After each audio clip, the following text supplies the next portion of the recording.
todos, ¿cómo estáis? Mi nombre es Juan Jesús Vallejo, soy periodista, escritor y el director del programa Noche de Misterio en Caracol Radio. Desde que el hombre es hombre, maldecimos, utilizamos la palabra, la magia negra, la brujería, para vertir el mal, la desdicha sobre otras personas. Las maldiciones aparecen en antiguas religiones, como es por ejemplo Egipto o Roma.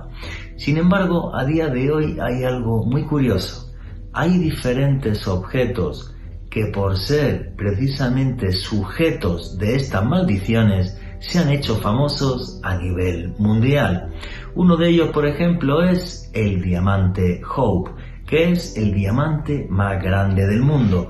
La gente que lo poseyó era inmensamente rica. Sin embargo, muchos de ellos acabaron en la ruina e incluso quitándose la vida. Hay objetos malditos que han estado poseídos incluso por el mismísimo demonio. Así es la historia, por ejemplo, de la muñeca Annabelle, investigada por la familia Warren. Según todas sus pesquisas, esa muñeca tenía un demonio dentro de sí, un demonio que atormentaba a todas las personas que compartían hogar con ella. Pero si quieres saber sobre este tipo de historias y mucho más, no os perdáis el último podcast de Noche de Misterio en Caracol Radio, Objetos Malditos. Noche de Misterio. Juan Jesús Vallejo.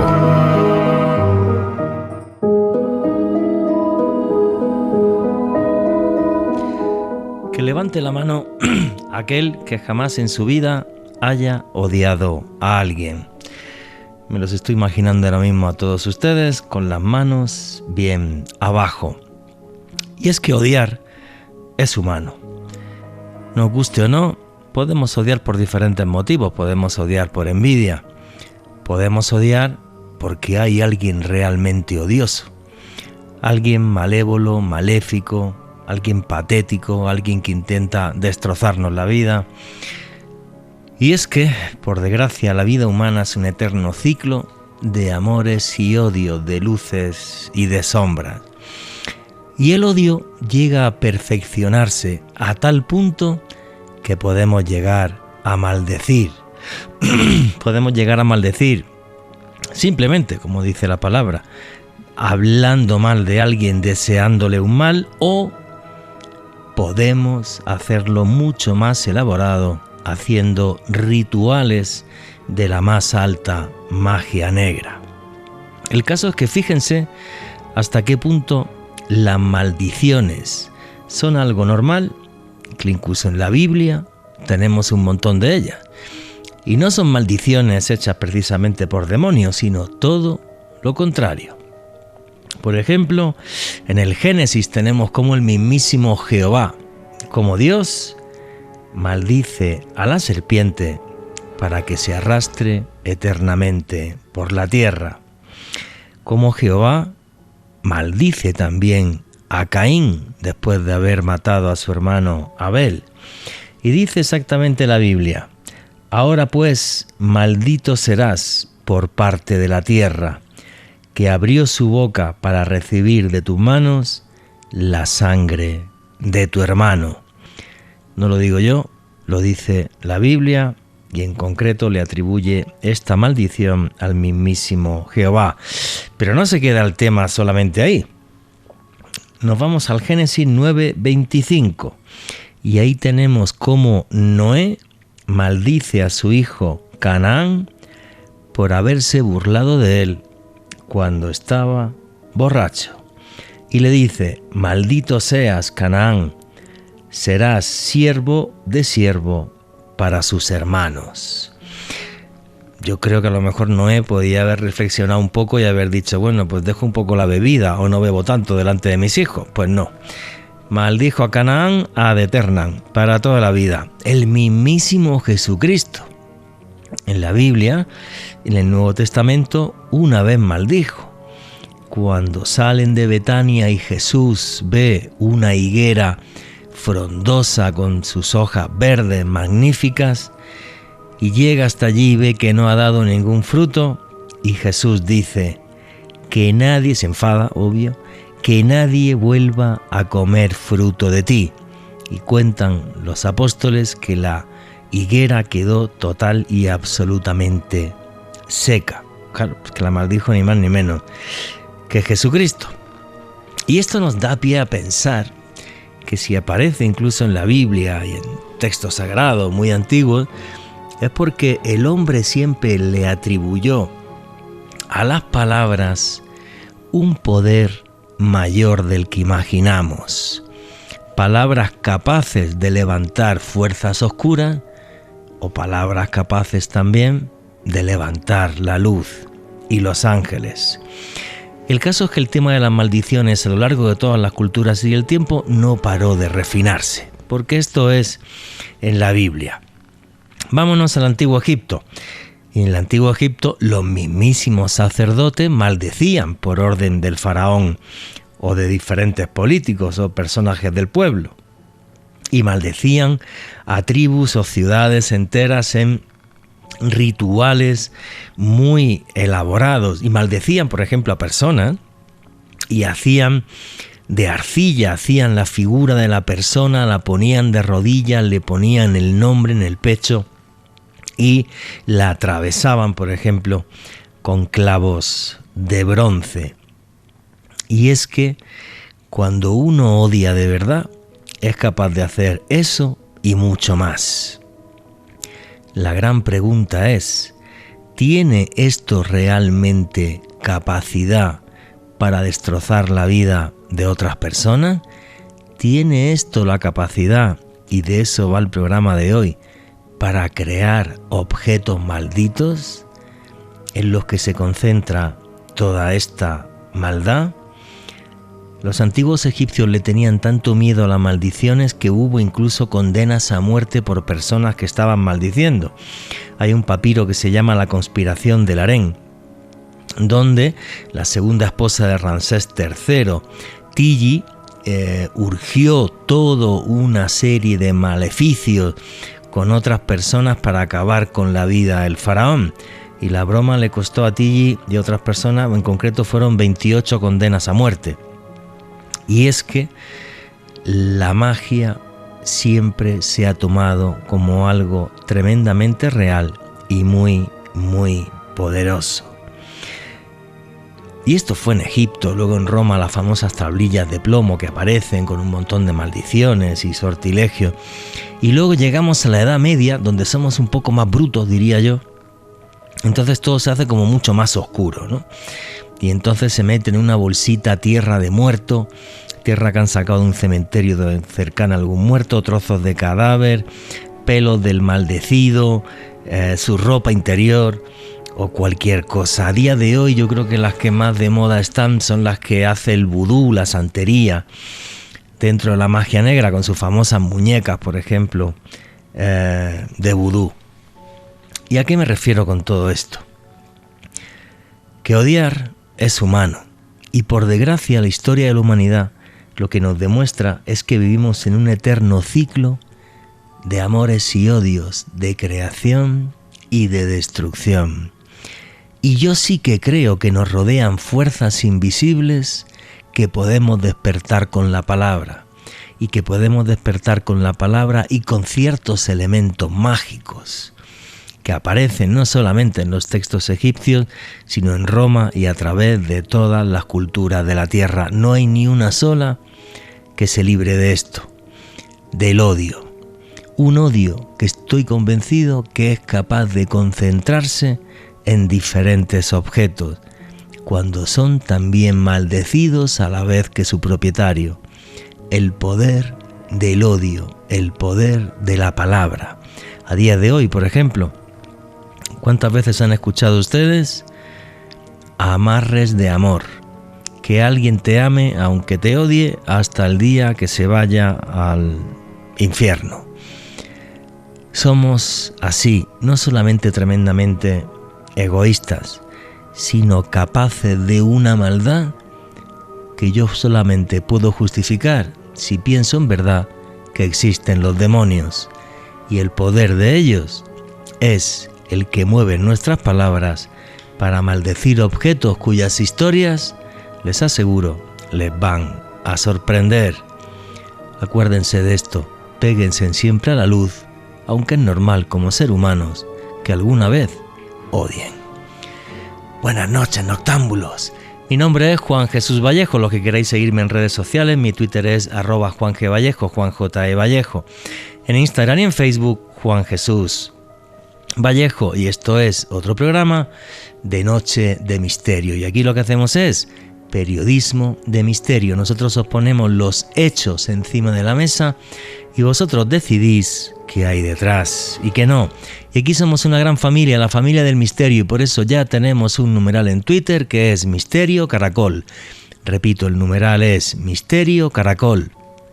¿Qué opináis de las maldiciones?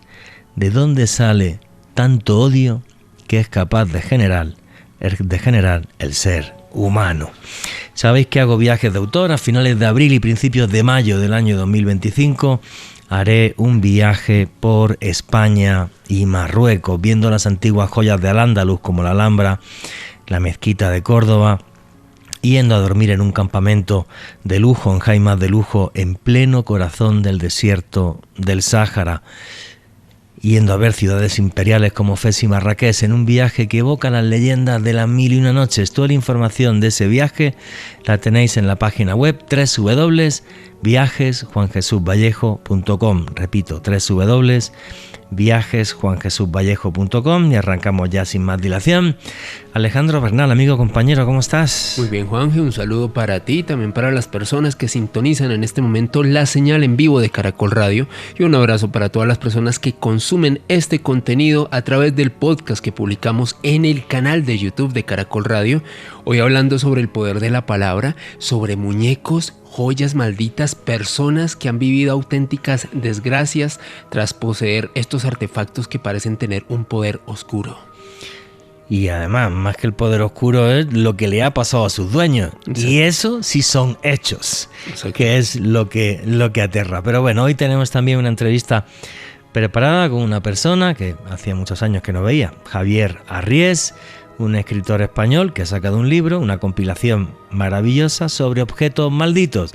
Y la entrevista con Javier Arries arranca así. Soy humano y por eso soy tremendamente imperfecto, y además reclamo mi derecho a ser humano e imperfecto. Hay un escritor británico, Tom Sharp, que escribió una frase que siempre repito mucho cuando abordo temas de este tipo. El hombre es un ser racional, pero no se comporta de forma razonable. Y quizás por eso soy tan tremendamente supersticioso.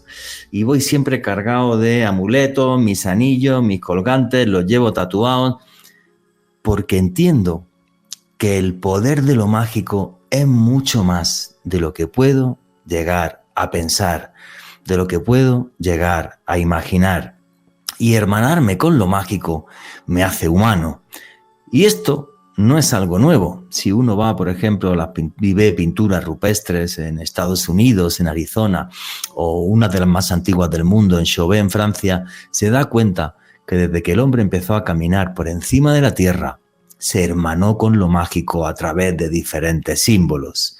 Y en lo mágico hay luces y hay sombras, las temidas maldiciones, que muchas veces se plasman incluso en diferentes objetos malditos. Maldecir y las maldiciones existen también desde que el hombre camina por encima de la faz de la tierra. Algunas son tremendamente famosas, como es, por ejemplo, el pulsa de Nura o látigos de fuego, que significa en arameo.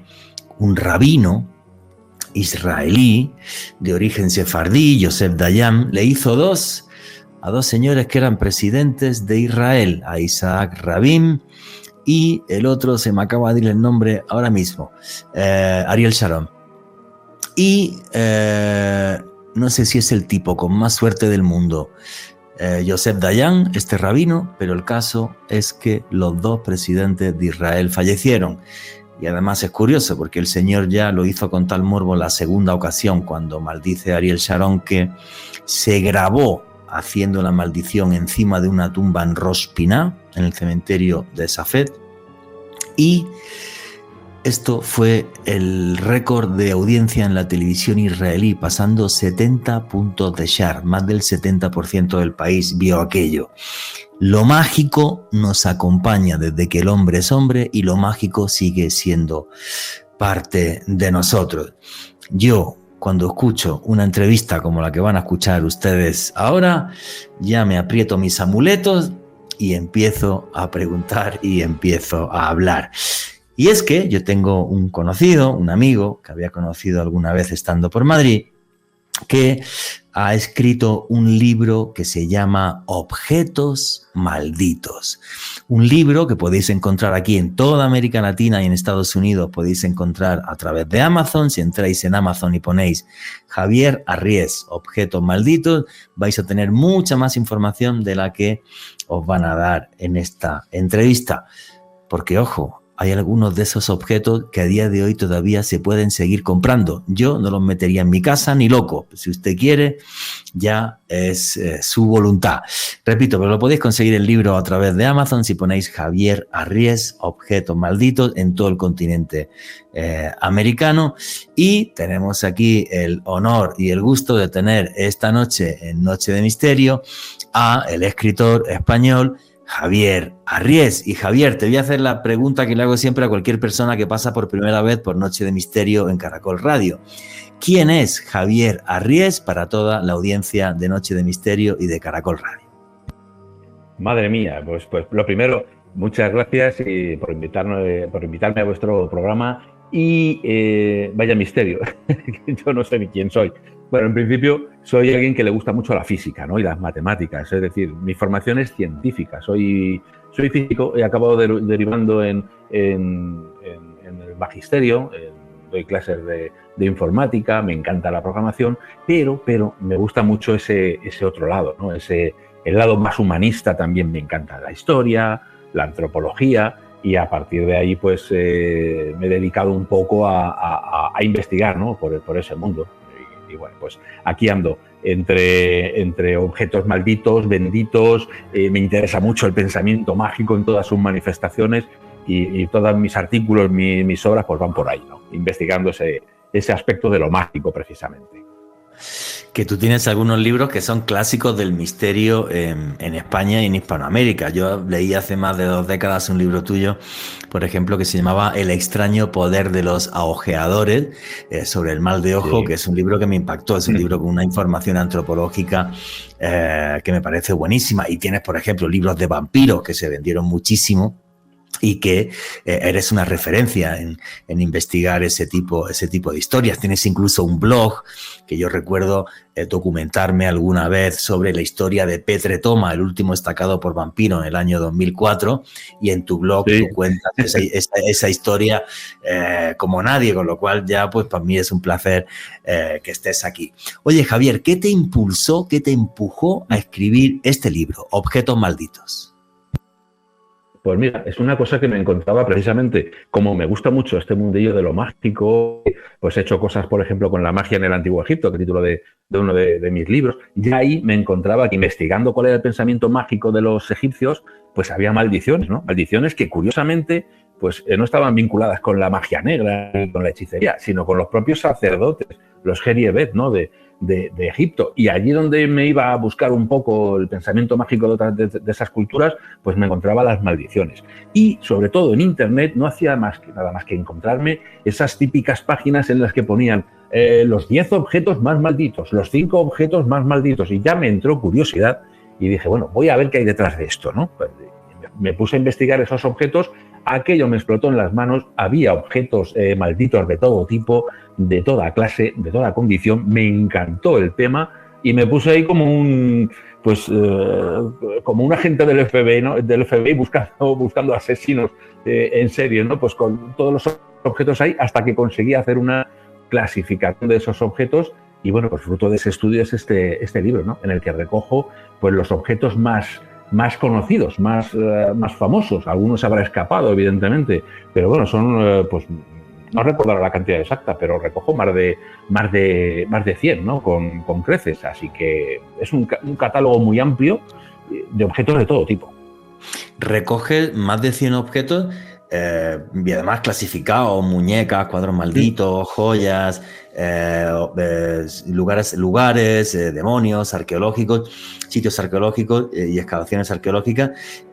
Y bueno, yo hay muchos que no los conocía, ¿eh? O sea, la verdad que para mí es el libro que compila mejor todo este tipo de objetos que tan de moda se han puesto porque se han viralizado a través de Internet. Pero antes de empezar a meternos en algunas de estas historias de objetos malditos, que algunas son realmente de telenovela, o sea, son fabulosas. ¿Cuál es la naturaleza de la maldición? ¿Por qué maldecimos? ¿Por qué existe eso que llaman mal de ojo? Que tú tienes un libro buenísimo sobre eso. Porque es algo que es intrínseco al ser humano y nos acompaña en todas las culturas. Es que no hay ni una que se libre. Nada, no, efectivamente. Es un fenómeno universal, ¿no? Que es lo que realmente te sorprende, porque dices, bueno, pues esto será algo de aquí, este tipo de objetos, la figa, son cosas de aquí, de mi cultura y ya está. Y no, te pones a indagar y resulta que tienen una antigüedad tremenda y que están por todas partes, ¿no? En el caso de la maldición, pues claro, yo siempre me voy a la etimología, porque las palabras dicen mucho. El cómo hablamos nos dice mucho de lo que sentimos por dentro y de cómo vemos las cosas y el mundo. Entonces, lo primero que hice fue analizar eso. ¿Qué significa lo de maldecir, no? Maldecir, que fíjate que el opuesto es bendecir, evidentemente, ¿no? El antónimo. Bueno, maldecir resulta que viene del latín. Male dicere, es decir, algo malo. Pero claro, tiene una connotación mágica, porque cuando tú hablas mal de algo o de alguien, no es que lo estés desprestigiando solo, es que estás echando una carga negativa que desde el punto de vista mágico llega, alcanza a eso de lo que estás hablando mal. Por el contrario, benedicere, pues es hablar bien de algo y se utiliza, pues por ejemplo, cuando un sacerdote o un padre invoca fuerzas benéficas, ¿no? Divinas o superiores para que un objeto o una persona pues se allane su camino y todo le vaya bien. Es decir, son dos cosas contrastadas.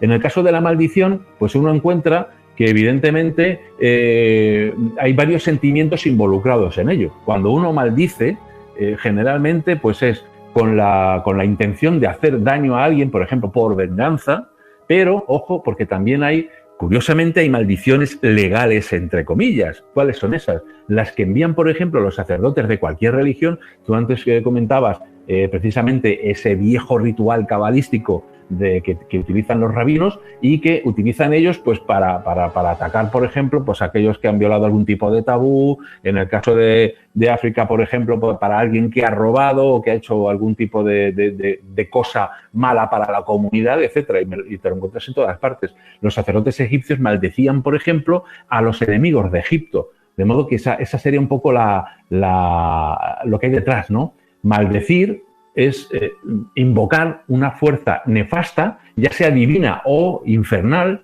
hacia algo, hacia una persona o hacia un objeto. Y un objeto maldito, para separarlo de otro embrujado o con matices parapsicológicos, por ejemplo, una cosa que se mueve, pues sería algo que hace daño. Es decir, que quien lo posee o quien está en contacto con él sale dañado por tener esa relación o contacto o ser dueño de ese objeto. Es decir, es algo siempre nefasto. Digo esto porque en esas listas de las que hablaba antes de objetos malditos aparecían cosas que yo creo que no tienen nada que ver. Por ejemplo, pues unas cortinas que se mueven porque el espíritu de la novia de no sé qué está detrás y las mueve. Sí, pero eso no hace daño. Eso no es un objeto maldito. Será un objeto de la parapsicología, pero no hace daño. Es decir, yo me he remitido únicamente a objetos de los que supuestamente tienen una influencia nefasta.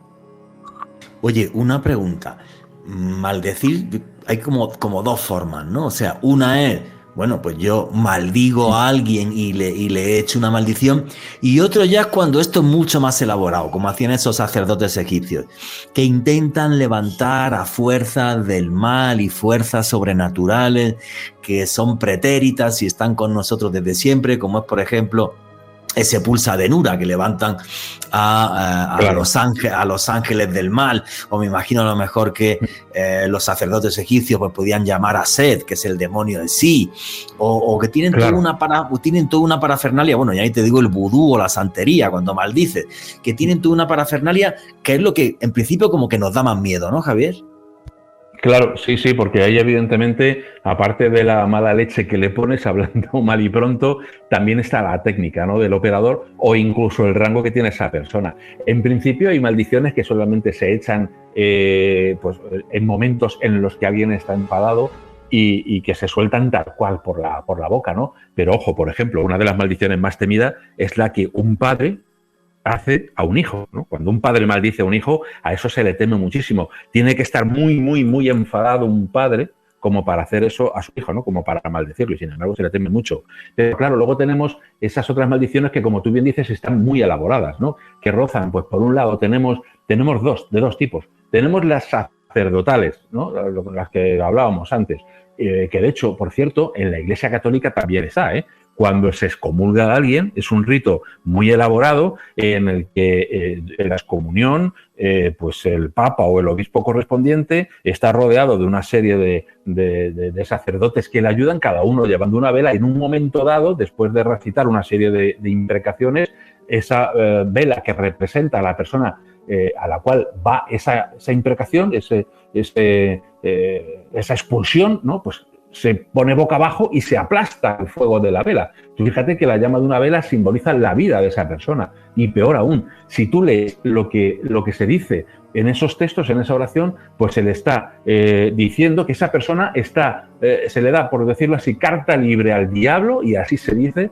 para que haga con esa persona lo que quiera, porque ya está fuera del rebaño, es decir, está en todas partes. Pero aún más terrible que esto, pues yo creo que se tiene más miedo todavía, es al poder del hechicero. El hechicero que maldice, el hechicero que utiliza, como bien dices, las fuerzas oscuras, las fuerzas tónicas subterráneas, que las manda directamente o bien con un enviado mágico, un difunto o un criado mágico del hechicero, o que las cataliza y las plasma en un objeto para que en contacto con esa persona todo eso sea como una descarga que envenene su alma. Esto se ha hecho desde siempre. Fíjate que tenemos aquí en el mundo mediterráneo, hablando en España, por ejemplo, que es de donde estoy ahora mismo, pues han encontrado montones de tablillas de plomo. Plomo es el metal de Saturno, que es un dios bastante oscuro, es el dios del tiempo, Cronos, y bueno, pues en esas tablillas encontramos dibujos de Hécate, de otros dioses infernales. Hécate es una diosa terrible, y con imprecaciones en las que se dice a fulanito de tal,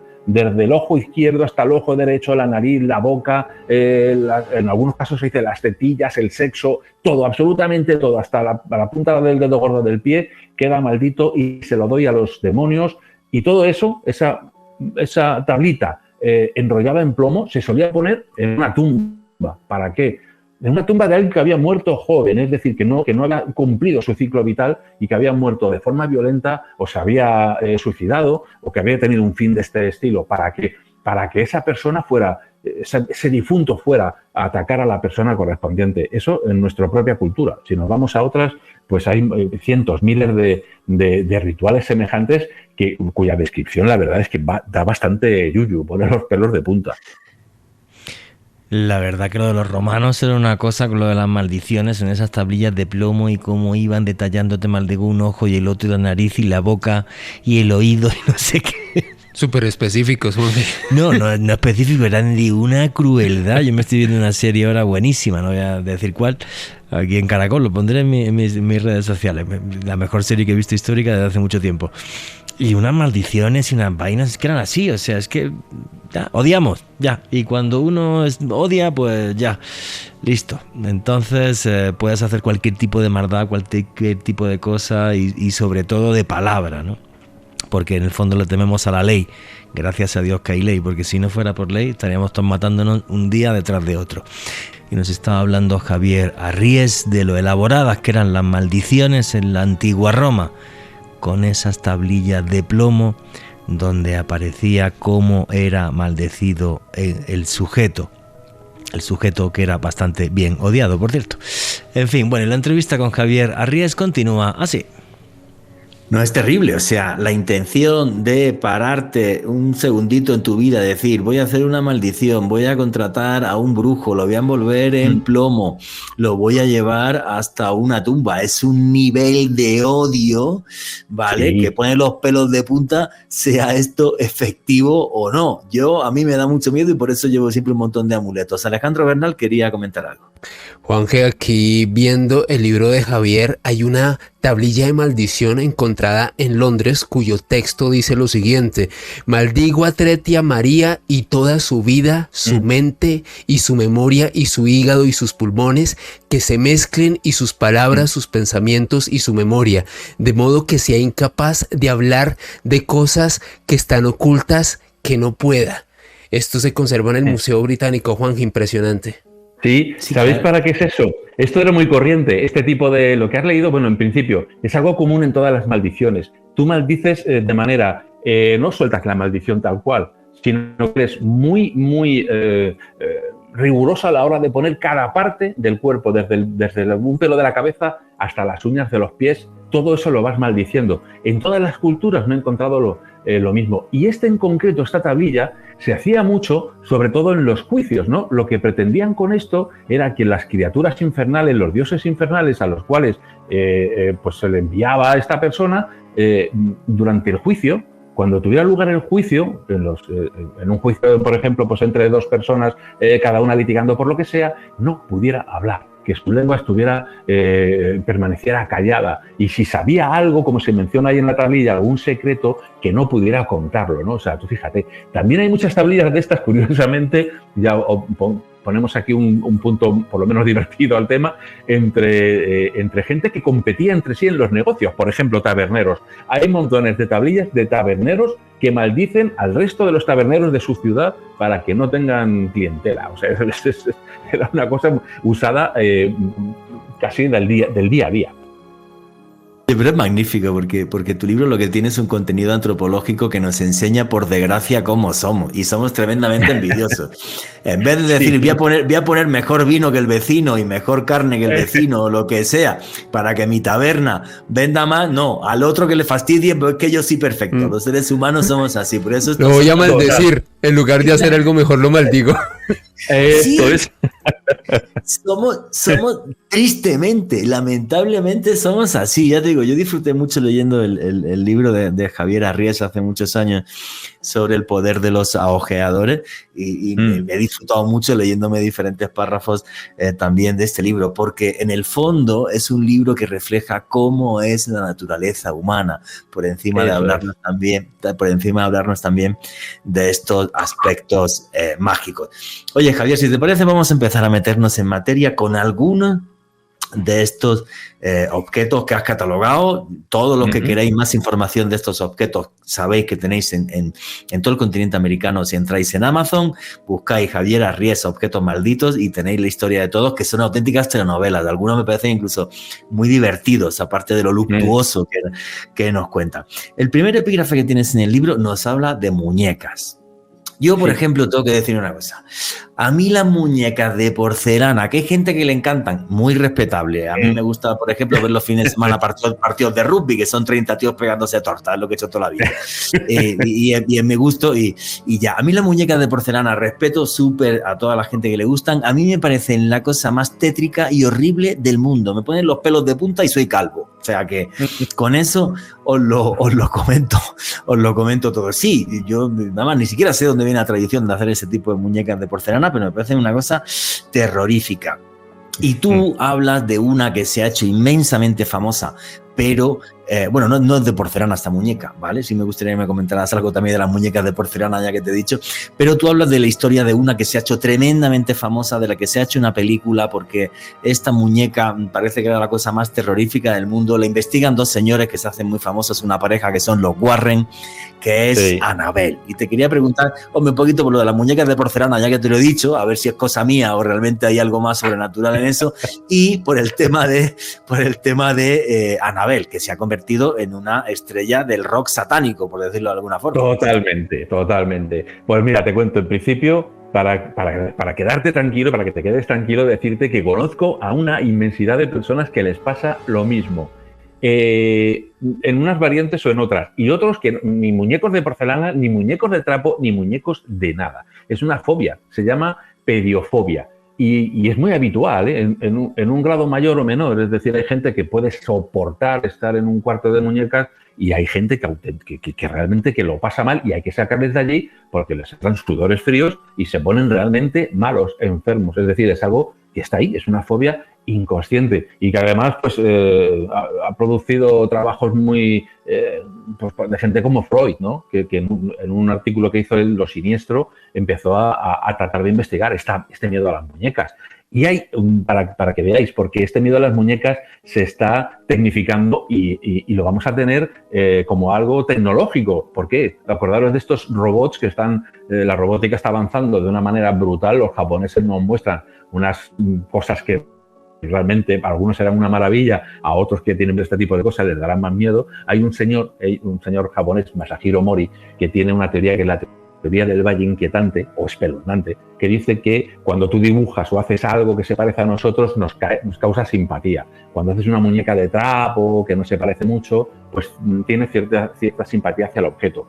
Y según vas haciéndolo más parecido, más simpatía, pero ojo, como te pases, nuestra mente inconsciente empieza a decir, oye, eso no estará vivo. Y entonces esa sensación de cada vez más empatía cae y se convierte en miedo. Es decir, que tiene una explicación. Ahora, de porcelana, pues hay muchas muñecas, pero como tú bien dices, yo creo que la estrella es Annabelle, estas de trapo. Y curiosamente, bueno, estamos acostumbrados a la película, ¿no? A The Conjuring y estas películas donde sale una Annabelle espantosa, fea. A mí no me da miedo, a mí me da más risa que miedo porque la verdad es tan fea que acaban consiguiendo el efecto contrario. Sin embargo, si buscamos a Annabelle por internet, veremos que realmente es una muñequita de trapo, una Raye Diane, que es el tipo de muñeca a la que pertenece Annabelle, ahí metida en su vitrina, ¿no? Que tienen, está en el Museo de los Warren, una especie de vitrina donde se la puede ver en forma de casa, curiosamente con el canon número 15 del tarot, el diablo, y un letrerito que pone que no se abra bajo ningún concepto, ¿no? Y ves ahí una muñequita totalmente infantil. Fíjate que el miedo a la muñeca, además con esa cosa de lo infantil que también le añade más morbo, todavía ayuda más, ¿no? a la leyenda de Annabelle. También os digo una cosa, he tratado de investigar todo esto desde el punto de vista científico, es decir, yo como físico lo que hago es examinar cada objeto y tratar de ver qué hay de verdad en uno, en otro, saber o quitar cuáles son las informaciones espurias, las falsas,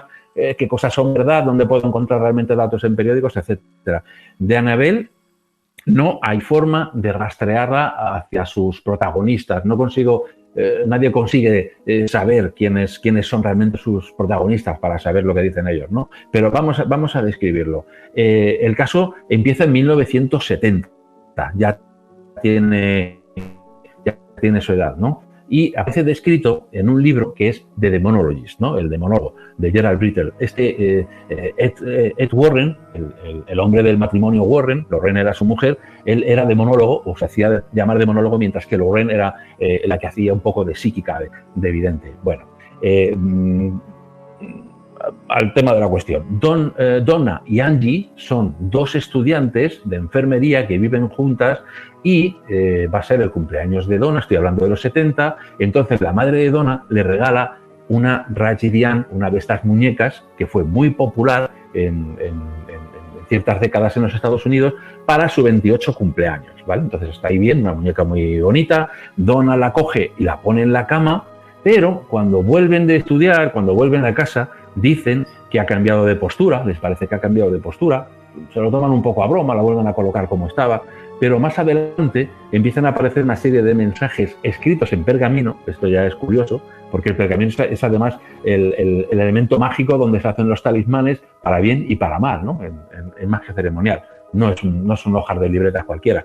El caso es que, bueno, empiezan a encontrarse mensajes del tipo ayúdanos, o me echas de menos, o salven a Lou. ¿Quién es Lou? Lou es el novio de Donna, ¿no? Entonces estos mensajes empiezan a parecerles inquietantes y empiezan a asustarse y empiezan a preguntarse, ¿no entrará alguien en casa, nos pone estos mensajes? ¿Qué está pasando, no, en casa? se inquietan hasta el punto de que al final acaban consultando con una medium que les dice, después de una sesión, que esa muñeca tiene el espíritu de una niña que jugaba en el solar donde se construyó la casa en la que vivían Donna y Angie, ¿no? Y que el nombre de esta niña es Annabel Higgins, era Annabel Higgins, ¿no? Y Annabel está pidiendo pues que la adopten. Es una niña pequeña que quiere jugar y quiere pues ser adoptada por estas dos chicas que han entrado, personas vivas que han entrado en la casa, ¿no? Bueno, pues ellas dicen, caray, una niña pequeña, ¿qué daño nos va a hacer? Pues claro, le decimos pues sí, ¿no? Dan un sí, es decir, fijaros que esto es como la aceptación para que eso entre en sus vidas. Del mismo modo que, según el mito, según la leyenda, si tú invitas a un vampiro a entrar, entonces es cuando puede entrar. Entonces ya ha conseguido eso que maneja Annabel, que les dé ese sí. Bien, empiezan a ocurrir cosas, ¿no? Entre ellas, la historia es muy larga, pero resumiendo, Lou, que es el novio, como digo, de Donna, empieza a soñar con Annabel, ¿no? Y hay un sueño terrible para él en la que él cree que Annabel salta hacia su cuello e intenta ahogarle, ¿no? La ve a los pies de la cama y salta. Y esto a él le inquieta mucho. A él no le gusta nada Annabel. A las dos sí, a Donna y Angie les parece estupendo, pero a ellos no. Acaban llamando a un sacerdote por el tema de a lo mejor hay que exorcizar a esta muñeca, porque a Lou ya no le hace ninguna gracia. Y este sacerdote conoce a los Warren, les llama, les comenta el caso y los Warren visitan la casa. Cuando visitan la casa, dicen ellos, por medio de Lorraine, que como digo es la sensitiva, era la sensitiva del matrimonio, los dos han fallecido ya, y dice que es que hay un espíritu maligno que no es que esté dentro de la muñeca, sino que la utiliza para jugar con ellos. ¿Qué es lo que busca esta entidad que es maligna, que es un demonio? Poseer a alguna de las dos. Su punto de mira está en Donna, pero si no puede con ella, irá tras Angie o irá tras Lou, y que están en un serio peligro, incluso de muerte. ¿Qué es lo que hacen entonces? Evidentemente, Donna y Angie y todo dicen, llévensela, por favor, no queremos saber nada de demonios, ¿no? Ni de muñecas ni de demonios. ¿Qué hacen los Warren? Se la llevan. Pero en el camino les ocurre todo tipo de cosas. El coche empieza a fallar.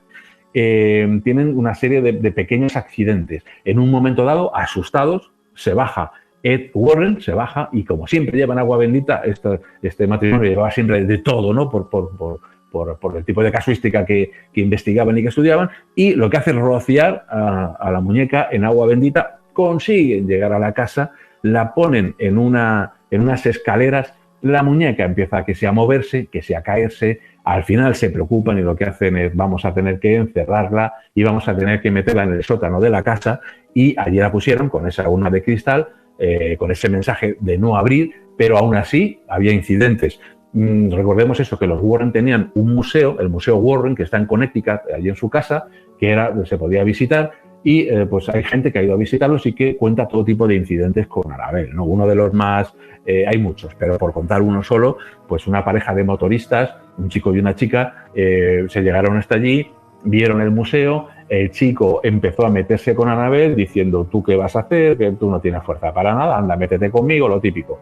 Y bueno, pues ella se asustó, los propios Warren dijeron, ¿qué estás haciendo? Y los de aquí, y cogieron la moto y se estamparon contra un árbol prácticamente pues poco después de salir de la casa, ¿no? La última aparición en público de Annabel, que yo sepa, que siempre ha estado metida ahí en esa urna, de la cual, como os digo, está el secreto del abrir bajo ninguna circunstancia, pues tuvo lugar hace unos años, en los que, viviendo todavía, Ed Warren ya había muerto, pero Lorraine seguía viva, la sacaron para una especie de evento, ¿no? En el que mostrarían a la muñeca, la gente pagaba por ir a comer, por verla, se vendían los libros de los Warren, etcétera, y la sacaron en unas medidas de seguridad alucinantes, porque la sacaron con una parafernalia, pues total, envuelta en una manta entre 4 personas, después de haberla rociado también agua bendita. Bueno, espectáculo, ¿no? Esa es la última vez que yo sepa que ha salido Annabel fuera de esa vitrina que está, como os digo, en el Museo Warren. Es que se ha convertido en una auténtica rockstar. Yo creo que... Total.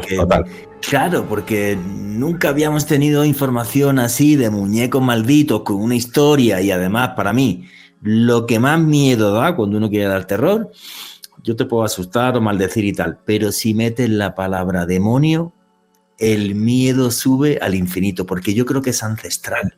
O sea, es Claro. como que dice, Dios mío, están en la Biblia, están en todos lados, nos están contando que existen. Y hagan lo que hagan, lo máximo lo puedes expulsar, pero no te lo puedes cargar, no lo puedes matar, es como inmortal. Entonces es una cosa que nos da mucho, sí, nos da mucho terror, nos da mucho terror. Total. Y eso es completamente cierto. Y además porque en cierta medida uno no se puede llegar a imaginar que, oye, como una muñeca de trapo, como tú has dicho, que da hasta un poco de risa, no es una cosa que tú la veas y digas, no es Chucky el muñeco diabólico. Como Claro. una cosa que aparentemente es como tan inofensiva puede ser tan maligna. Puede albergar un demonio y este demonio intenta hacerse del espíritu de Donna, atormenta a Lou, el novio de una de ellas, y provocar tal desaguisado, ¿no? Entonces es como bueno, yo creo que se ha convertido en una rockstar porque le dio como una versión 2.0 al terror y a las cosas que pueden aterrorizarnos. Eso sí, me parece clave. Ahora, vamos a meternos en otro de tus epígrafes, Cuadros Malditos. Esta historia no sé si alguna vez la he mencionado aquí en el programa o no. Yo recuerdo que la viví cuando lo hicimos en Cuarto Milenio, en el programa de televisión hace como 20 años. Y yo cuando vi aquello dije, pero a ver, ¿a qué ser humano se le ocurre meter en su casa un cuadro de un niño que está llorando? Es la cosa más desagradable del mundo. Y resulta que se hicieron miles de cuadros y se vendieron miles de cuadros. Yo no sé si somos todos un poco masoquistas, pero Javier Arríez, ¿quién era el señor que hizo estos cuadros? Bruno Amadio. ¿Y qué son los famosos cuadros de los niños llorones? Que es un tema que yo no sé cómo alguien puede meter eso en casa, la verdad. Bueno, tú fíjate que en la estética de los 70, 80, la verdad que tampoco desencajaban mucho. Y bueno, yo creo que prácticamente nadie que tenga cierta edad no tendrá alguna anécdota que contar de haber estado en casa de la abuela o en casa de alguien, ¿no? Y haber visto esos cuadros. Es que llegaron hasta Turquía, Juanja, es una cosa tremenda. Y bueno, pues tuvieron un éxito total. Es que arrasaron por toda Europa, hasta Turquía incluso, como digo, y en América lo mismo también, ¿no? Y bueno, pues realmente es muy extraño. Los rumores más antiguos proceden de Dinamarca, donde se hablaba de que el niño era gitano y que había una maldición gitana en los niños, pero era algo muy vago que no llegó a ninguna parte. La cosa explotó realmente en Inglaterra, donde los bomberos empezaron a cuchichear que cuando iban a un incendio, pues claro, ya te digo, había cuadros llorones de estos por todas partes, eran económicos y la gente más modesta pues decoraba las casas con estos cuadros de niños y niñas llorones. Y decían, que lo contaban entre ellos, contaban que cuando llegaban al incendio, en incendios en los que se había devastado absolutamente todo, había cuadros que se habían convertido en cenizas, pero allí estaban los cuadros de los niños llorones y entonces hubo un periódico, The Sun, que aprovechó esto y dijo, aquí hay una noticia estupenda. Lo dijo tal bombero, dice que tal, pum, pum, pum, pum, que ellos jamás comprarían un cuadro de estos porque ven estas cosas y al final empezaron a llegar cartas de gente de en este caso de Inglaterra, diciendo que sí, que efectivamente ellos habían tenido casos en los que se había quemado la casa y el cuadro no se había quemado. Algunos habían estado intentando 2 horas tratando de quemar los cuadros, no había manera. Aquello causó un revuelo mediático impresionante. Estamos hablando de 1985. Desde septiembre hasta abril del año siguiente prácticamente había noticias diarias. Bueno, ¿quién está detrás de estos cuadros? Los cuadros, la verdad, si los buscamos por internet veremos que son rostros de niños que realmente lo que llama la atención, lo que te deja un poco así es que no es la típica rabieta de un niño, ¿no? Porque un niño llora y pues hace muecas y hace sonidos. Estos son cuadros en los que los niños están absolutamente serios, muy serios, mientras se les caen unos goterones que dices, qué pena tienen estos chicos, ¿no? Bueno, pues se llegó a decir de todo sobre el pintor, pero cosas extrañísimas. Yo te voy a decir quién era realmente y luego hablamos, si quieres, de las cosas que se decían de él, porque fueron tremendas, ¿no? El pintor era Bruno Amadio, que era un pintor italiano, y este hombre estudió Bellas Artes allí en Italia, era un pintor. Políticamente se iba un poco al tema de Mussolini en aquel momento. Se alistó en el ejército, lo alistaron en el ejército, tenía cierto renombre como pintor allí, cierta fama, y dicen que los cuadros llorones lo que representan es lo que él vio en los niños en la guerra, ¿no? La tristeza de los niños y que representa eso. Bueno, el caso es que este hombre salió de Italia, se fue a Sevilla y de Sevilla fue a Madrid y pintó los cuadros en Madrid. Pintó una serie de 27 cuadros, ni más ni menos. Pero a este hombre no le gustaban esos cuadros.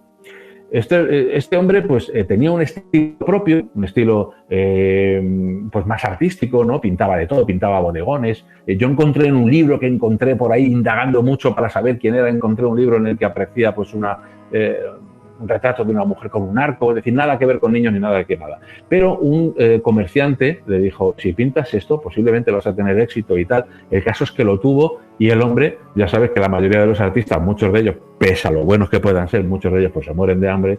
Este hombre encontró aquí una fuente de ingresos alucinante. No le gustaban hasta el punto de que, en vez de firmarlos como Bruno Amadio, que era su nombre real, los firmaba como Giovanni Bragolin. Y así los firmaba. El caso es que tuvo un éxito que incluso otros pintores lo imitaron, ¿no? Porque todo el mundo quería cuadros de estos por todas partes. Bueno, llegó a decir que este hombre había hecho un pacto con el demonio. Que es que qué fuerte, ¿no? O sea, vamos a ver. Yo sigo sin entender cómo la gente, después de una guerra mundial, que se calcula que hubo entre 50 y 60 millones de muertos, es capaz de meter en casa para adornar unos cuadros de unos niños llorando. Yo no lo puedo entender, ¿vale? Y además, al tipo lo horrorizaban. O sea, sí, fíjate que se puso ese seudónimo, Giovanni Bragolin.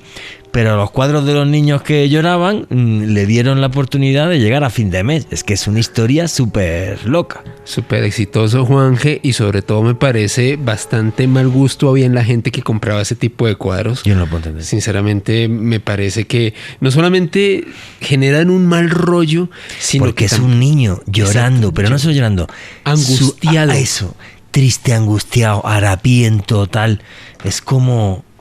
¿Pero qué leche inspira eso? Es una imagen de un sufrimiento tremendo, Ángel. Yo no entiendo tampoco. Yo creo que cuando uno se rodea de ese tipo de cosas tan negativas, solo te puede pasar algo negativo. Exactamente. Sí, si tú te pegas de gente que está todo llorando, triste, acaba siendo un triste. Tú te pegas todo el día con borracho, acaba siendo un borracho. Exacto. Obvio. El poder de la influencia, Juan. Sí, claro. Entonces es una cosa como muy, muy loca. Y también la verdad que es una reflexión de cómo ha evolucionado no solamente el arte, sino los conceptos artísticos y de qué es bello y qué no es bello. Y yo creo que vivíamos en un mundo donde todo tenía que ser un valle de lágrimas y Dios mío, y sufrimos aquí para luego ir al paraíso y bla, bla, bla, bla. Y esos rollos de siempre. En fin, os estábamos hablando de los cuadros malditos de Bruno Amadio y hasta de la posibilidad de que el tipo estuviera metido hasta en rituales satánicos. Y la entrevista con Javier Arries continúa así. Que en Brasil, por ejemplo, y en Sudamérica se decía, algunos llegaron a decir que si le dabas la vuelta a los cuadros, se veía un pez o una serpiente o alguna entidad diabólica que estaba devorando al niño. Yo llegué a encontrar una página web de unos evangelistas acérrimos, ultras totales, que decían que no solamente era un pintor maldito, que se ha quedado el pobre con este sobrenombre. Y yo digo, ¿qué culpa tendrá este pobre hombre que era al parecer era una buena persona, alguien que no se metía con nadie? Bueno, el caso es que decían que en los cuadros se veían presencias malignas, que era un pintor no maldito, sino satánico, y que el tener estos cuadros en casa implicaba que el demonio te estaba vigilando. De hecho, por allí, sobre todo por Brasil, Uruguay, Argentina, Chile, había una leyenda que decía que si te quedabas ciertos días del año mirando al cuadro, el mismísimo Satanás te miraba desde el fondo de los ojos del niño y se te quedaba mirando, y entonces había un pacto, eran como un portal que hacía que tú automáticamente estuvieras haciendo un pacto con el mismísimo Satanás. ¿Qué es lo que habría hecho el pintor para conseguir tanto éxito, según esta gente? Bueno, y luego pues había auténticas locuras, ¿no?, que dijo mucha gente. Por ejemplo, hay un ocultista inglés, fíjate, que llegó a decir, yo con esto me reí mucho, ¿no?, cuando lo vi. Josh Mallory, ocultista inglés, según sus investigaciones, que pongo entre comillas, llegó a decir que era un pintor español. Ya sabemos que no, que era italiano. Y luego volvió a Italia y murió en Italia. Dice que era un pintor español madrileño que se llamaba, atención, Franchot Seville. Ya, el nombre muy español. y que retrata a un niño que se llamaba Don Bonillo, es decir, confundía el nombre, digamos, ese apodo que damos que precede al nombre para como una cosa de respeto al otro, el don, con el nombre del nombre. Y que decía que era un niño de ojos tristes, cuyos padres habían muerto en un incendio y que todo el mundo le apodaba Diablo por los vecinos. Y según un sacerdote católico que habló con el pintor, le dijo, allí donde este niño está, pues hay incendios. Y según este hombre dice que el pintor lo recogió, el taller se incendió, lo echó a la calle al niño, el niño salió con unos grandes lagrimones y a partir de ahí la mala suerte persiguió al pintor y todos sus cuadros están malditos. Y añade además este investigador, entre comillas, en 1976 hubo un accidente terrible en Barcelona y un coche resultó en llamas y no quedó absolutamente nada y un cuerpo irreconocible. Pero eso sí, encontraron un DNI. ¿Qué ponía en el DNI? Don Bonillo, de 18 años. Tú fíjate qué historia. Bueno, pues de estas ha habido montones. El caso es que estos cuadros malditos han estado en todas partes, de ellos ha dicho de todo. El tema de los incendios, pues luego se han hecho pruebas con ellos y pudiera ser que están recubiertos de un material ignífugo que les hace, pues eso, resistir al fuego de una manera tremenda, ¿no? Una cosa pues brutal, que aunque te pongas con ello, las llamas se alejan. Y bueno, en todas partes se ha dicho de todo, ¿no? Relaciones con el maligno, mala suerte. Pero espera, que después de todo este circo mediático que montaron en Inglaterra, empezaron a aparecer personas que escribían a los periódicos diciendo que no, que daban buena suerte. Hay un caso muy curioso que me encontré por ahí en el que una persona decía que se le había roto el coche, un conductor con su coche llegó hasta le llevaron el coche al taller, el coche no arrancaba, estuvo mirando por allí, se encontró un cuadro de los niños llorones por ahí, lo metió en el coche, fue a probar a ver si el coche iba y ¡pum!, el coche arranca, coge su coche, se va, empieza a jugar a la lotería, gana un dinerillo, las quinielas gana otro dinerillo y así pequeñas cantidades y decía, a mí me está dando buena suerte. Empezó la gente a decir que lo que tenías que hacer era para que no tuvieran mala suerte era poner un niño y una niña y que así entonces se curaba esa mala suerte, ¿no? Otros decían que no, que eso era peor. Bueno, han dado juego para todo, pero la verdad es que impresionan. A ver, esta historia que me has contado me parece maravillosa, Javier, porque claro, es que es antropología pura y dura, es lo que somos el ser humano. O sea, ya te digo, bueno, yo no meto un cuadro de esos en casa ni pagándome, como lo de la muñeca de porcelana. O sea, porque me parece, claro, es lo que como tú describías el cuadro.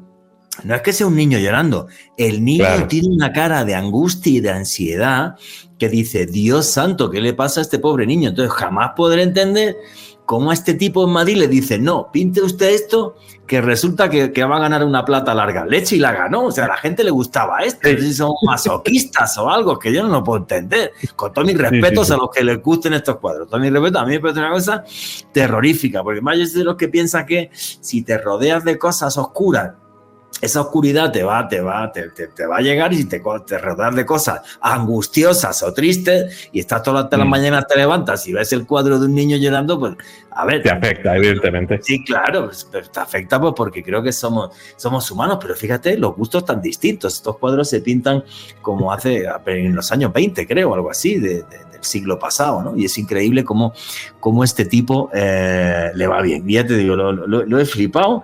Y mira, hay gente ahora que dice que le dan hasta buena suerte. Alejandro Bernal.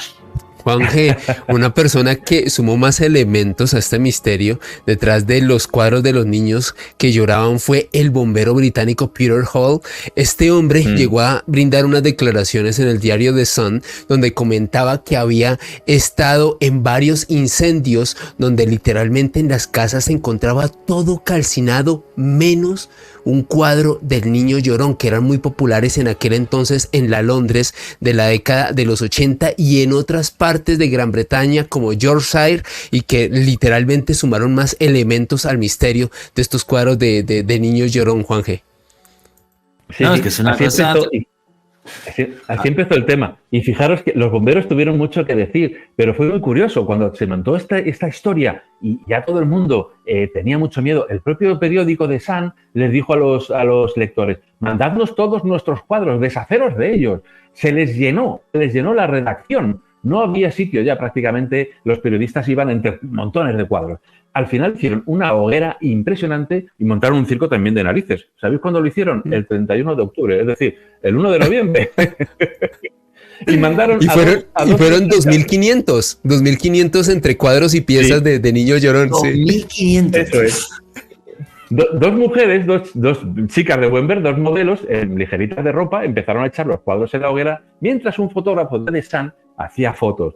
Y los propios jefes de bomberos de los cuarteles decían, no, estos son los incendios se deben, para tratar de calmar, claro, a la gente, se deben a errores humanos y tal. Y les gastaban todo tipo de bromas. Por ejemplo, a Mac Reilly, que era oficial jefe del departamento de bomberos, pues le regalaron uno, mientras estaba diciendo un comunicado diciendo no se preocupen, esto no es cierto, no sé qué, no sé cuánto. Un periodista le regaló uno, le cambió la cara y dijo, no lo quiero. Y lo único que se le ocurrió decir es que a mi mujer no le gustan y además no tenemos sitio. O sea, por un lado decía, no pasa nada, pero no me des ninguno.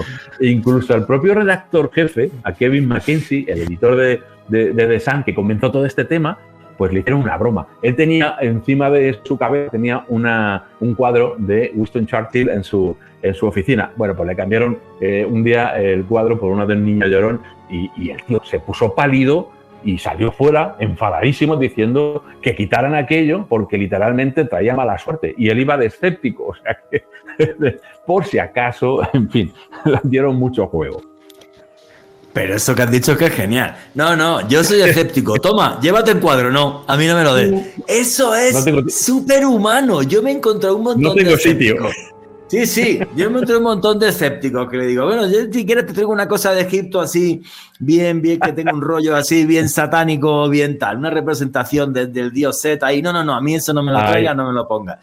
Es que ese es el tema. Sí, los seres humanos somos así. Y fíjate que el caso que nos contabas antes, el de Anabel, ahí sí hay un elemento sobrenatural, un demonio que perturba, digamos, un decir sí a esta niña, entra aquí a nuestra vida, tal, toda una serie, digamos, de cosas, elementos mágicos, esotéricos, pero esta historia no. Esta historia me parece a mí que lo más sobrenatural que tiene es, oye, había que patentar el recubrimiento de los cuadros que era ignífugo. No se dieron cuenta que había una pasta en esto bastante importante. Pero, en fin, cómo han cambiado los gustos y cómo han evolucionado en un siglo, ¿no? Parece mentira que esos cuadros fueran un hit hace décadas. Oye, vamos a irnos a otra parte completamente distinta del planeta. Vamos a meternos un poquito en lo exótico, porque uno de los apartados que tienes un montón, y le recomiendo otra vez a la gente el libro tuyo, Objetos Malditos, repito, lo pueden conseguir a través de Amazon, si ponen Javier Arriesa Objetos Malditos en todo el continente. Las joyas. Las joyas, que supuestamente es algo que lo que te da es estatus, que lo que te hace es que te diferencia de los demás, que eso es también ancestral. Los sacerdotes, no solo los sacerdotes egipcios, sino en todo el mundo se ponían oro porque te hermanaba con el poder del sol. Los diamantes, que es, digamos, algo prácticamente indestructible y te regala una comunión con la eternidad. Aquí en Colombia tenemos las esmeraldas, que también tenían un simbolismo mágico para los antiguos muiscas y para los habitantes de este lugar, de aquí de Colombia. Y tú tienes un diamante, creo que es el Koh-i-Noor o montaña de luz. Pero esto tenemos que irnos como para la India por ahí, que es otra cultura, otro mundo y otra mentalidad. ¿Cómo es la historia de este Koh-i-Noor, Javier? Sí, la montaña de luz. Pues este es un diamante, como otros muchos otros, que viene de la India, ¿no? Otro de estos famosos diamantes es el diamante Hope, viene también de allí. A ambos se les puede seguir la pista, son objetos reales, ¿no? Que puedes pues investigar de dónde han venido, cómo han venido. El diamante de luz pues formó parte de la aristocracia india y luego, después de que fueran conquistados por los mogoles, ellos lo tenían como una pieza que era una representación de su poder, ¿no? Y, todo tipo de desgracias se atribuyen al diamante, a la montaña de luz, y la mayoría de los sultanes o de la gente de los maharajas que han tenido la joya en sus manos o que la han tenido en su poder, pues han acabado mal. Hay una leyenda que dice que el diamante de la montaña de luz solamente hace daño a los hombres. Es decir, que si su dueño es una mujer, entonces en ese caso pues no va a pasar nada. Lo más curioso de este diamante, que como te digo, pues lleva tras de sí una larga lista de cosas malas que se le han achacado, también hay que tener en cuenta una cosa. Estamos hablando, evidentemente, de padres e hijos en la monarquía que están continuamente tratando de quitarse ellos los unos a los otros para estar ellos en el poder.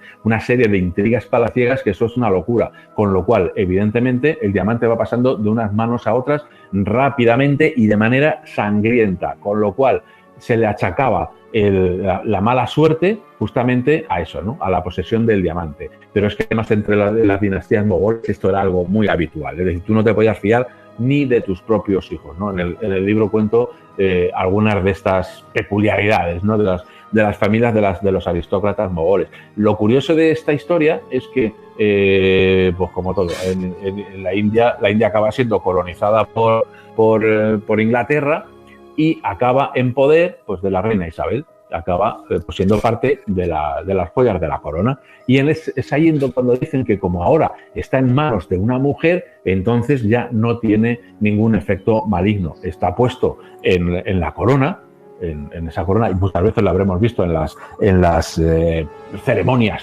públicas más ostentosas de la monarquía británica, y ahí está como un signo del poder y sobre todo de la dominación india, ¿no? De hecho, hay muchas peticiones desde la India para que les devuelvan el diamante, que además es un diamante enorme, con una enorme cantidad de quilates, es un pedazo de joyón y de diamante. A mí esto de los diamantes y de la joyería, a la hora de hacer el libro, me sorprendió muchísimo. En principio porque, curiosamente, mientras que a otro tipo de materiales no se les asocia nada, a los minerales desde antaño sí, ¿no? A las perlas. Las perlas, aunque no son minerales, son de origen animal, pero evidentemente son una concreción mineral, también, ¿no? Siempre existe esa leyenda de que dan mala suerte, pero esto es antiquísimo. Tengo por ahí el lapidario de Alfonso X el Sabio. Alfonso X el Sabio escribió un libro sobre las propiedades y las virtudes de las piedras, ¿no? En las que cuenta cómo determinadas piedras sirven para conseguir determinadas cosas, cómo afectan a nuestro temperamento, a nuestro carácter. Por ponerte un ejemplo, si no recuerdo mal, la amatista, por ejemplo, que ahora se usa de otra manera debido a la nueva era, pues era utilizada para evitar la embriaguez. Entonces tú llevabas una amatista encima, si además la echabas en el licor que te estabas tomando, supuestamente pues era más difícil que te emborracharas, ¿no? Propiedades de todo tipo. Y algunas de esas propiedades eran positivas, pero otras eran negativas, ¿no? Y entre ellas, por ejemplo, los diamantes tienen una especial aura negra oscura entre los joyeros. Los joyeros son muy supersticiosos, muchos de ellos, aunque no lo digan entre ellos, se cuchichean, pues cuidado con tal piedra, cuidado con tal otra, ¿no? Los ópalos, por ejemplo, también tienen mala fama, pero los diamantes se llevan la palma, por decirlo de alguna manera. Oye, que es muy curioso esto. Cómo efectivamente, lo que has dicho me parece clave, porque tú tienes muñecos o cuadros o tal, y per se no se les asocia una propiedad o un poder. En cambio, los minerales sí. Los cuarzos, por ejemplo, los cuarzos aquí en Colombia, los cuarzos de los que están cerca de los cerros del Mavecure, pues para las culturas indígenas de la zona, tienen unos poderes mágicos de limpia, sanación, tal. Las esmeraldas para los antiguos muiscas, es curioso porque hay una figura aquí en el Museo del Oro donde vas a ver figuras de oro con esmeraldas en la cabeza, como si abriesen tu capacidad para ponerte en contacto con los dioses cuando tenías esmeralda. Pero lo que es chistoso, tío, no me digas que es la más cara de todas, que es el diamante, y hasta los muchos joyeros les da mal yuyu. Y además, mira, te tengo que preguntar, lo has mencionado tú, te tengo que preguntar, porque si no va a haber gente que luego aquí ponga en los comentarios en YouTube cosas feas, lo del diamante Job. Porque lo del diamante Job creo que es el más seguido, el que ha pasado por no sé cuántas manos, pero con unas tragedias del carajo, pero del carajo. Claro, sí, sí. Hay una cosa que, aparte de que se les... podríamos decir que algunos minerales, como determinadas sustancias que actúan como medicinas para nosotros, como venenos para nosotros, para los animales de otra manera, igual que plantas buenas, plantas malas para nosotros, no que sean malas o buenas per se, pero para nuestro organismo no lo son o lo son, pues los minerales lo mismo, tendrían una especie de fuerza intrínseca que puede ser favorable para el ser humano o no, dependiendo del tipo de mineral. En estos casos, además, en el caso de los diamantes, es que como son tan caros, también suelen estar asociados, y esto se suma a ese poder intrínseco, que suelen estar asociados a las luchas de poder. Es decir, y es que yo quiero tus diamantes, que valen mucho. Y claro, suelen estar manchados de sangre. Y en muchos casos, además, proceden de templos o de lugares sagrados, ¿no? Como es el caso del Hope. A mí el caso del Hope me encanta porque además le puede seguir muy bien, ¿no? La pista. ¿De dónde sale el Hope? Pues procede de un ídolo de la India. Eso ya es chungo. O sea, que le quites un diamante a un ídolo hindú, quiero recordar, no sé así, Indra, que es el dios del trueno, o Rudra, quiero recordar, no estoy ahora mismo muy seguro. El caso es que se tiene noticias de él gracias a un aventurero francés que se llamaba Tavernier, que este hombre iba a la India, compraba diamantes, volvía a Europa, los vendía y se sacaba pues un dinero, ¿no? El Hope, al principio, era más grande de lo que es ahora, porque es que luego ha sido tallado en varias ocasiones, con lo cual se ha ido quedando más pequeño y ahora mismo es un pedazo de piedra. Bueno, pues fijaros cómo sería, era enorme. Está dibujado en unos diarios que encontré en este hombre en la biblioteca, en el Arsenal de París, ahí puede consultar y ahí está dibujado. Y comenta también cómo se lo vendió a Luis XIV. Cuando llegó a la corte, Luis XIV se quedó enamorado, lo llamó el azul francés, así se quedó. Y se hizo muy famoso allí por qué bonito es, ¿no? Que azul, esos destellos azules, etcétera. Luego pasó a manos de Luis XV, que lo llevó en el Toisón de Oro, hasta ahí bien. Pero luego pasa a manos de Luis XVI y de María Antonieta. Y aquí la cosa empieza a ponerse fea. Hay no llegué a saber si es verdad o no, pero una de las cosas que se dicen de él es que María Teresa de Lambert, la princesa María Teresa de Lambert, que era amiga de María Antonieta, se dice que María Antonieta le dejó el diamante para una fiesta, llevándolo puesto. Y históricamente sí sabemos que la princesa acabó muy mal porque el pueblo parisino la cogió, la desnudó, prácticamente la desolló viva, le cortó la cabeza, la pusieron en una pica y María Antonieta lo pudo ver desde su prisión. Entonces, claro, el diamante empezó a tener ya muy mala fama. Continúa, voy resumiendo porque la historia es larga. Unos revolucionarios lo roban. Acaban todos mal, unos en prisión, otros muertos. Después de unos cuantos años resulta que reaparece en Inglaterra y lo compra, supuestamente lo compra un rey inglés, pero quien acaba pasando a las manos de una familia que son los Hope, y todo esto está registrado y se puede ver. Los Hope se hacen con el diamante y otra larga dinastía de Hope empiezan a tener problemas. Generalmente son problemas de juego, problemas del matrimonio. Esto también es normal, porque evidentemente si tú te gastas todo lo que tienes en el juego, tu mujer no va a estar contenta, con lo cual pues ahí tienes un problema detrás de otro, ¿no? La ludopatía es lo que tiene.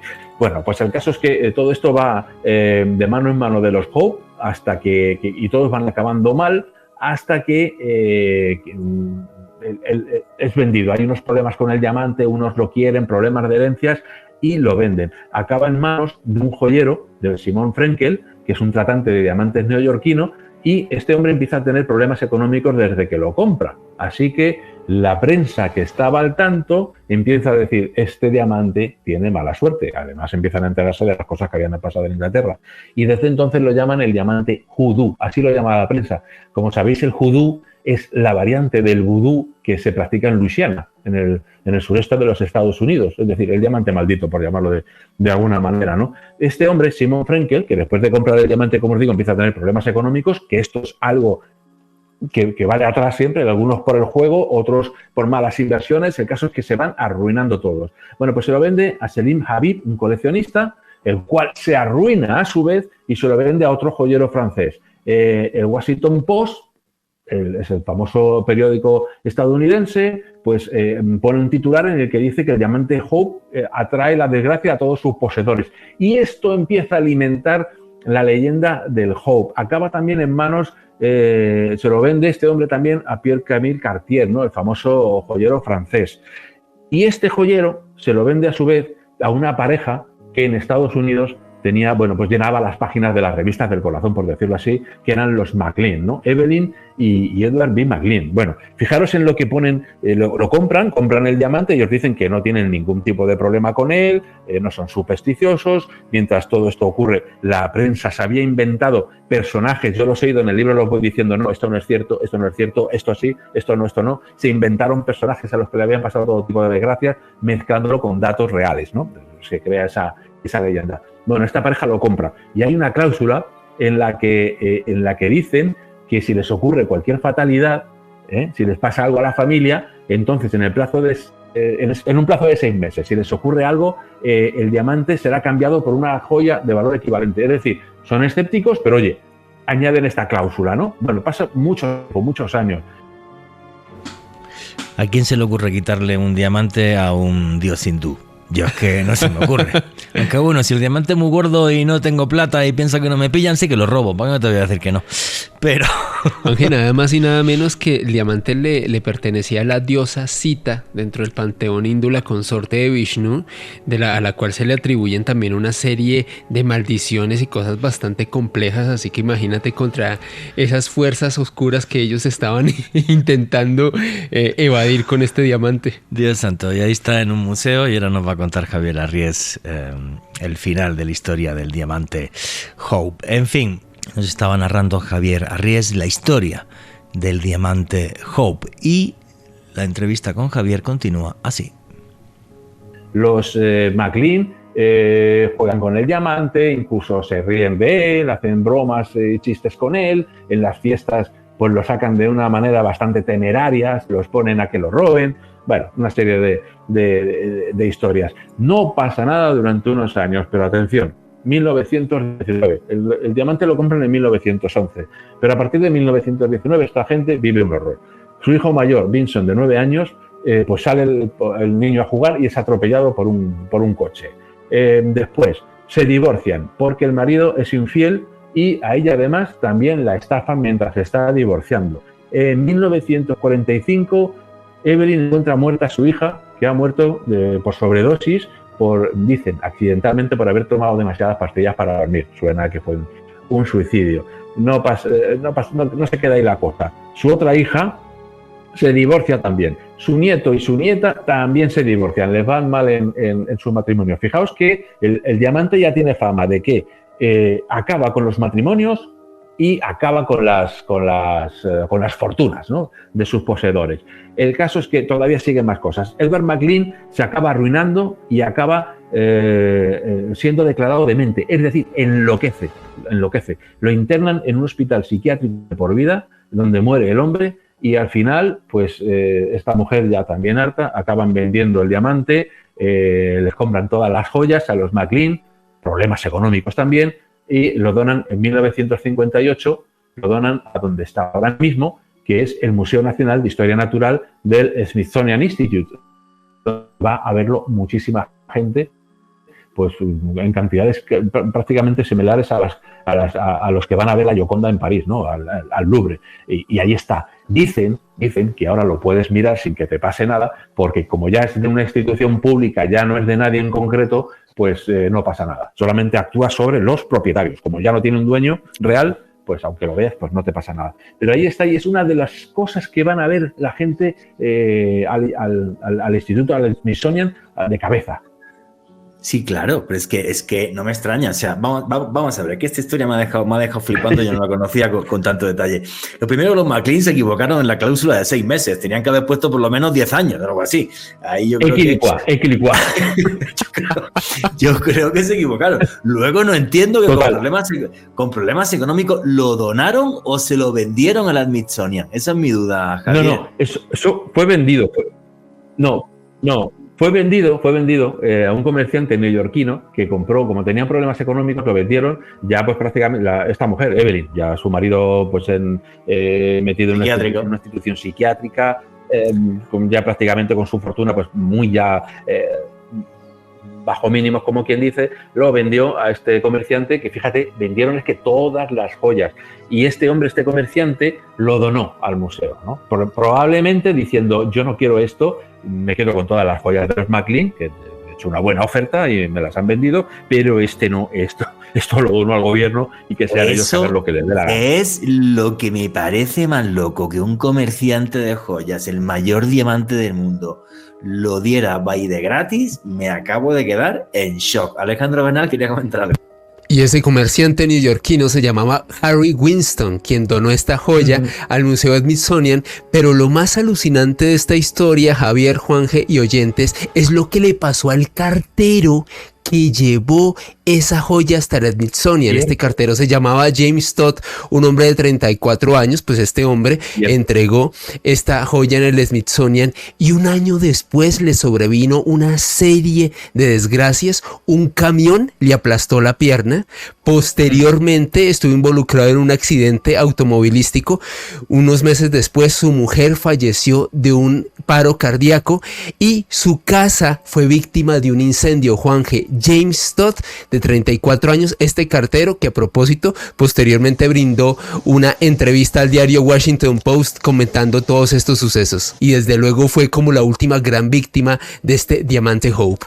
No, yo si voy al Smithsonian le haré fotos, pero yo no toco eso ni pagándome. O sea, con lo supersticioso que soy, ni loco, porque es que no me digáis, chicos, que el tema no es loco. O sea, me parece una auténtica locura, por eso es tan famoso. Y seguro que ese morbo hace que sea de los objetos más vistos del Smithsonian, pero fijo, me imagino que sí. O sea, Exacto. Sí, y además, claro, fíjate que en la fama, en la popularidad de muchos de estos objetos tiene mucho que ver la prensa, ¿no? En el caso del diamante Hope circulaba la leyenda, pero así como entre susurros.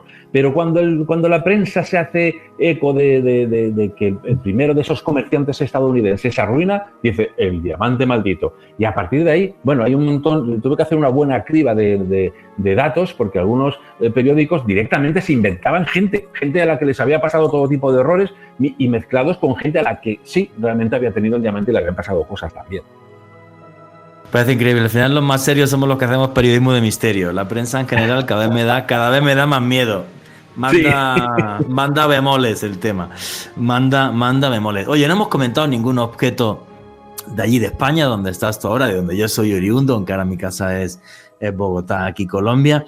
Y hay uno que yo tuve la suerte de ver, que que es en Valladolid, donde lo vi, que es el sillón del diablo, porque tú le das un apartado entero a sillones. Eso sí que no me lo podía imaginar. Cuando estaba viendo tu libro, un apartado entero a sillones, o sea, sitios que porque alguien se sentó ahí son malditos. Lo que pasa es que esta historia del sillón del diablo, que yo juraría que lo vi en una exposición que hizo la Facultad de Medicina de Valladolid, con diferentes objetos y tal, en la Cátedra de Historia de la Medicina, y era muy chistoso porque en medio de un sitio tan académico y tan científico, el sillón estaba puesto, pero le tenían puesto unos cordeles para que nadie se sentara. Porque es un sillón que supuestamente fue de un auténtico necromante y un asesino. Sí. Es curiosísimo, sí, es un objeto muy curioso. Yo lo visito cada vez que voy a Valladolid, voy a verle. Y efectivamente, allí lo tienen puesto, ahora mismo está en el Museo Arqueológico de Valladolid, que está en el antiguo Palacio Fabionelli, un sitio que está muy bien, muy bonito para visitar y para ver pues buena parte de la historia de Valladolid, con piezas íberas y tal. Y este sillón está allí en un apartado y está como bien dices, con un cordel rojo que va de un reposamanos al otro. ¿Por qué? Pues porque a la gente, cuando le dices que algo está maldito, ¿qué es lo que hace? Pues se sienta. Si es un sillón, intenta sentarse. Eso ha ocurrido con todos los sillones. Es curioso. También tiene su lógica, y a mí lo que me interesaba también de estos objetos es la psicología que subyace detrás. Ahora mismo una silla es un objeto económico que puedes ir al IKEA o a otro... perdón, que suelto una marca comercial. No pasa nada. Y son cosas económicas que se te rompen, te compras otras, no pasa nada. Pero antes los muebles estaban hechos con buen material, con buenas maderas, estaban labrados y cada persona tenía su silla y su sillón. Y si recordamos, pues cuando uno se sentaba a la mesa estaba la silla del abuelo, la silla de la abuela, cada uno se sentaba en su sitio y eran como los sitios preparados de cada uno. Evidentemente, a esos objetos se les dota, aunque sea psicológicamente, les dotamos de mucha historia, ¿no? Incluso cuando el abuelo se va, es como si realmente el abuelo todavía estuviera allí sentado. Nos da cosa sentarnos en él, nos da cierto respeto, en el buen sentido de la palabra, ¿no? Fijaros que también aparece, por ejemplo, incluso en las leyendas artúricas, en la mesa redonda está el asiento peligroso. Un asiento que si te sientas, si un caballero se sienta en él, acaba mal, acaba teniendo algún tipo de aventura en la que muere, indefectiblemente. ¿Por qué? Porque está reservado a un caballero que ha de venir. Y pues de sillones me encontré un montón. Desde la silla de la muerte de Thomas Busby, que fijaros, está también en un museo. Muchas de estas cosas están en museos, curiosamente, ¿no? Desde 1978 está en el Museo de Thirsk, que es una ciudad inglesa, y lo tienen puesto colgado en la pared para que la gente no se siente, porque es que nos gusta ese morbo, ¿no? Y de hecho antes estaba en una taberna y ya tenía circulaba por la leyenda de que el que se sentaba en esa silla acababa muriendo, pero poco. Esta silla de Thirsk pertenecía a un criminal del siglo XVII que se llamaba Thomas Busby, que murió ahorcado y dijo: quien se sienta en esa silla, la palma es mía. Y bueno, pues desde entonces en la taberna la gente se empeñaba a que no eres capaz de sentarte, además con un par de pintas de más, pues tú fíjate, a que no tienes narices a sentarte en la silla, pues todo el mundo se sentaba. Y el que se sentaba, en el caso, por ejemplo, de la Segunda Guerra Mundial, pues cerca había un aeropuerto, iban allí los oficiales, sobrevolaban Europa y muchos de ellos que se habían sentado no volvían. Una serie de cosas terribles. Bueno, pues para que la gente no se siente, fue donada al museo y está puesta en una silla. En el caso de la silla del diablo, esa está, como digo, ahí en el Museo Arqueológico y no está puesta en una pared colgada, pero está con ese cordón para que la gente no se siente. Yo siempre que voy le doy vueltas y siempre tengo por allí a uno de los vigilantes.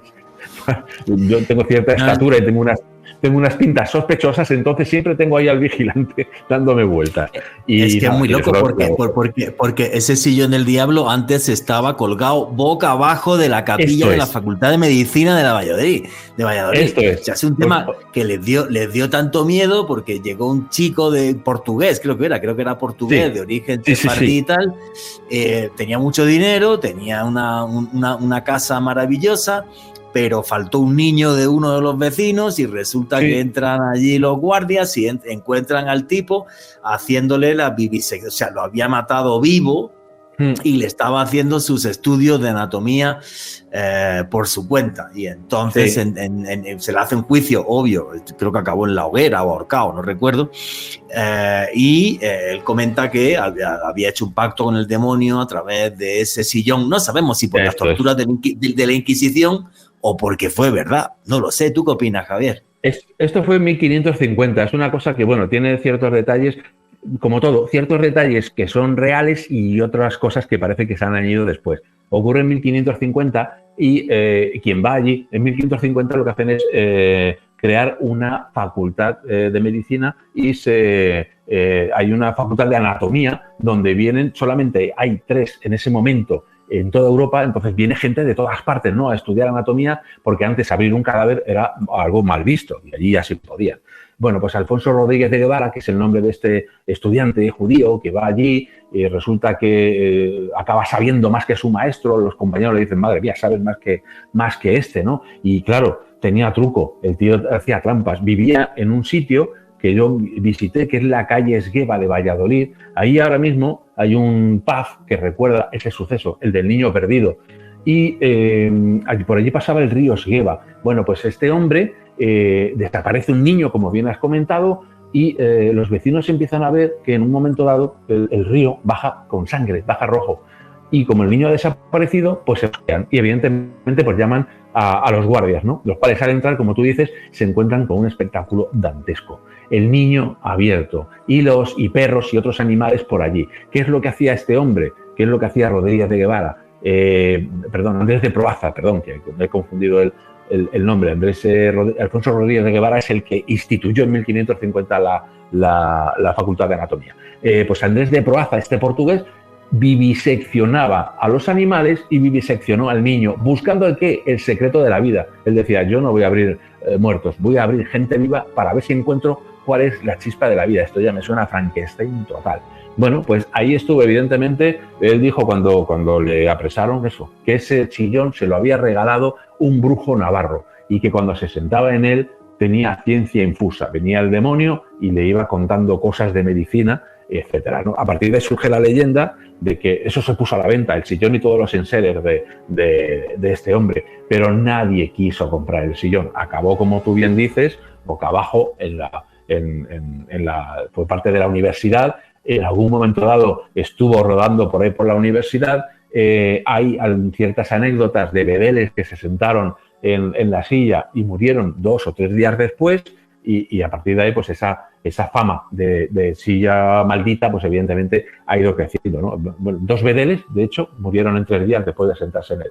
¿Qué hicieron? Colgarlo patas arriba. Ni cordel, ni colgado en la pared, sino directamente en el techo. Imposible sentarse. Sí.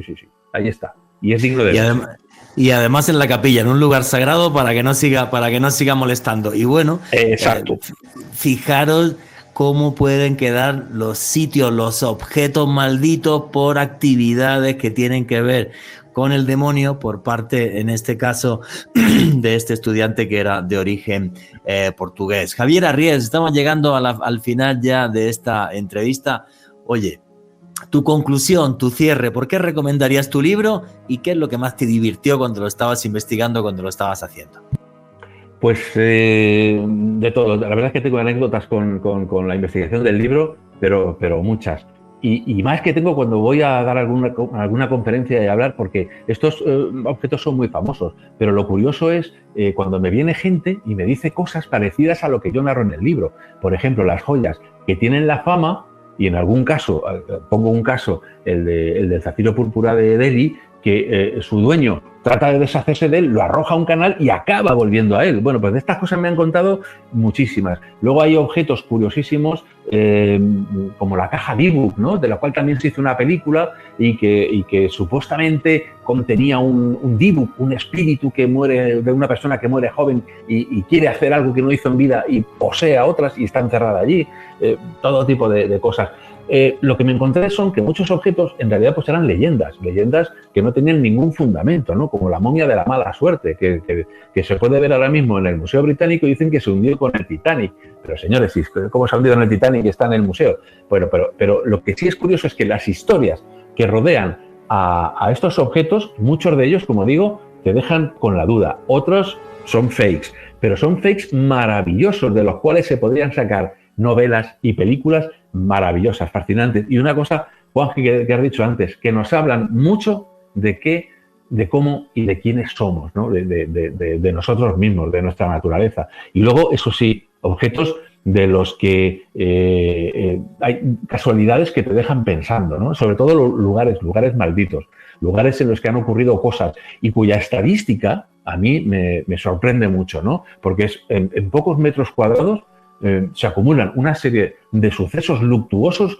realmente extraños. Quizá tenga una explicación natural, ¿no? Quizás pues, se habla de ciertos gases que pueden alterar el comportamiento, que son subterráneos, alteran el comportamiento de las personas, yo qué sé, pero tiene unas estadísticas extrañísimas. El bosque de los suicidios, la casa de Antonio Grillo en Madrid, de Tres Forques en Valencia, ahí ha habido asesinatos y crímenes en una cantidad que, sin embargo, alrededor pues no ocurren, ¿no? Y realmente, pues, objetos de todo tipo. Algunos muy, muy graciosos, muy divertidos, ¿no? Con anécdotas divertidas. Pues súper recomendado el libro Objeto Maldito de Javier Arries. Lo podéis encontrar en Amazon en toda Hispanoamérica y en todo el continente americano. Javier, ¿quieres decir tus redes sociales por si quieres que la gente te siga o eres de los que a la antigua? No, soy un antiguo moderno. Es decir, listo. Sí tengo. Mira, tengo, por un lado, tengo un correo que es javierarries@gmail.com. Tengo una página web que se llama arries.es, donde pues subo de vez en cuando artículos sobre estos temas que me gustan. Hay una buena colección, por ejemplo, como decía Juanje, sobre el tema de vampiros. Y en Facebook se me puede encontrar fácilmente como Javier Arries. Y casi siempre, si no se me pasa, porque Facebook me tiene castigado, que lo sepa todo el mundo, me castiga continuamente porque pongo noticias de arqueología y me dicen que son violencia, no sé qué, unas cosas muy raras. algunas veces no me llegan las notificaciones, pero cuando puedo, si me mandan un Messenger y lo puedo ver, lo contesto. Javier, pues muchísimas gracias, nos hemos divertido un montón y sobre todo hemos aprendido de nuestra naturaleza, de lo que somos, de nosotros mismos. Un fuerte abrazo, muchísimas gracias por tu tiempo y tu esfuerzo. Un abrazo a vosotros y gracias por dejarme compartirlo. Creo que son objetos que nos hablan de lo que somos, ¿no? De cómo odiamos, de cómo somos codiciosos, de la naturaleza humana, de nuestra parte oscura, y somos así de complejos, somos luces y somos sombras, ¿no? Y siempre estamos en esa eterna guerra de luces y sombras, nosotros involucrados. Y es así y siempre seguirá así. Hablaba Javier Arret de algunos lugares malditos que son espectaculares. Por ejemplo, tú me comentabas antes, fuera de micro, la ciudad de Pompeya, ¿no? Exacto, Juanje, y es que en los últimos años, medios de comunicación de Italia han recogido una serie de testimonios, Juanje, que han vivido personas que dicen haber tenido una maldición luego de sustraer objetos de la mítica ciudad de Pompeya. Otros robando como los diamantes Job, muy listos, ¿eh? Exactamente, sí. Juanje, para dar un contexto histórico, el monte Vesubio hizo una erupción en el año 79, el 24 de agosto de ese año, sepultó la ciudad de Pompeya, fallecieron más de 5.000 personas. Y lo más alucinante de esto, Juanje, es que la oficina de correos de Pompeya dice que a diario llegan más de 30 o 50 correos de personas devolviendo piezas de la ciudad, diciendo que por favor regrésenlo a donde estaba porque me ha caído una auténtica maldición, Juanje.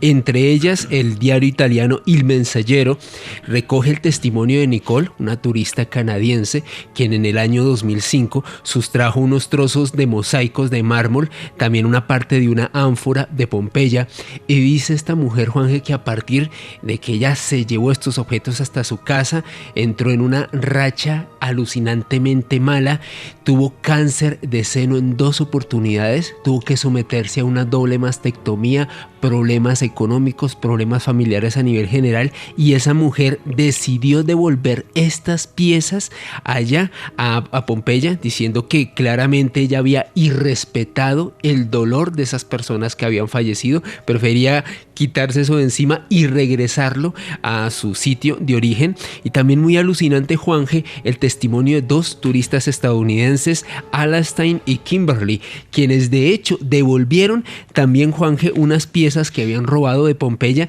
y redactaron la siguiente nota: tomamos estas piezas sin pensar en el dolor y el sufrimiento de estas pobres almas que sintieron durante la erupción del Vesubio y la terrible muerte que tuvieron. Lo sentimos y por favor perdónenos por haber hecho esta terrible elección.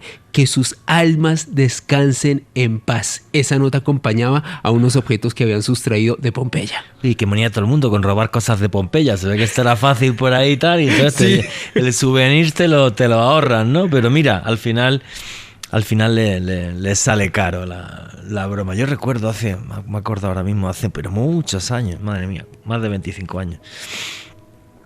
Cierta persona, no voy a decir quién, que organizaba viajes de autor a Egipto, ya falleció hace años, y en no sé qué lugar a alguien le cortó un trozo a un dedo de una momia. Y empezaron a pasar en el viaje cosas horribles y lo devolvió.